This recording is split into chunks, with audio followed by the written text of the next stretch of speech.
هلو السلام عليكم ورحمة الله وبركاته. مرحبا بكم معي في فيديو جديد وفي تكملة للفيديو السابق.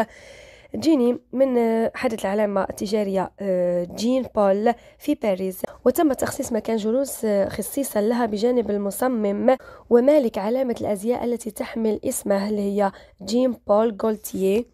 أفرج عن أداء ستري كيدز في حفل MBC غايو 2024 أداء أغنيتي تيك تيك بوم وولكن أون واتر كاملا. كمان أفرج عن كاميرا لينو المنفردة من أداء تيك تيك بوم وولكن أون واتر لحفل MBC غايو دايجون 2024. هذه الصور تم نشرها مذكرات سكيز. كان عام 2024 مليئا بالأوقات السعيدة لسكيز وستاي. نتمنى أن يكون عام 2025 سعيدا للجميع.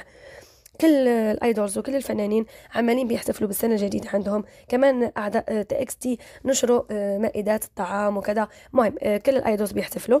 تتصدر اغنيه ستيل ويز يو المرتبه الرابعه حاليا بصفتها الاغنيه جونكوك الاكثر شعبيه عبر صفحته الرسميه على منصه سبوتيفاي، متجاوزه اغنيه ليفت اند رايت.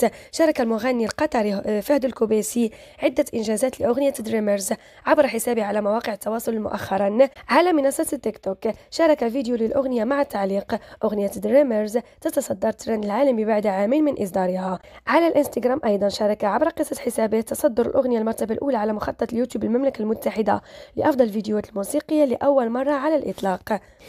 مينغيو عضو 17 قام بالإعجاب على منشور جيني عبر حسابها بالإنستغرام، وبعدين حذف الإعجاب أو شال الإعجاب، فالكل عملوا سكرين وقالوا إنه هذا مقتطف من صداقة الثنائي. وكمان جابوا سالفة لما قالوا إنه جيني ومينغيو وجونكوك كانوا في مطعم مع بعض. هذيك الإشاعة اللي كانت طلعت وما طلعوش لا صور ولا أي شيء، فقط حدا طلع وقال إنهم شافهم في مطعم، فقالوا أوكي مادام هو عملها إعجاب إذا هم أصحاب، إذا جونكوك صديق جيني، وإنه الإشاعة اللي طلعت حقيقية. فشوفوا العقل وين واصل. شوفوا التفكير والمنطق.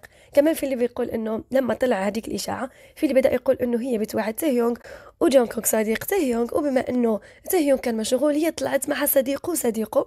شوفوا الواحد اللي بيأول وبيحب القصص والدراما بيخرج مخرج من أي شيء بيشوفوا له حل.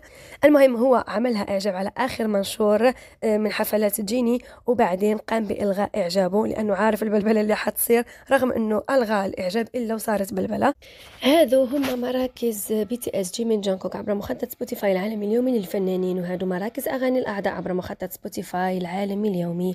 تحدث أعضاء فرقة الهيب هوب الكورية الجنوبية إيبك عن رغبتهم في دعوة جونكوك كضيف على قناتهم على منصة اليوتيوب، كما يتمنون أن يكونوا محظوظين كفاية لتحقيق ذلك. واحد منهم قال: جونكوك كيف حالك؟ جونكوك ما الذي ستقوم بفعله في 3 فبراير؟ وارتاح يا حبيبي لأنه جونكوك 3 فبراير حيكون في التجنيد.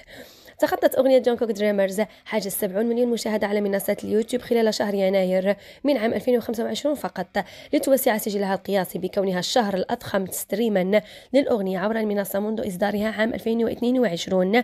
الفيديو الموسيقي الأكثر مشاهدة للفنان كيبوب ذكر في عام 2025 بالرغم من الإصدارات الجديدة مؤخرا متجاوزة أغنية تومبوي لفرقة جي آيدل، يصبح الفيديو الموسيقي لأغنية دريمرز رابع أكثر فيديو مشاهدة للفنان كيبوب على اليوتيوب من بين جميع إصدارات عام 2022.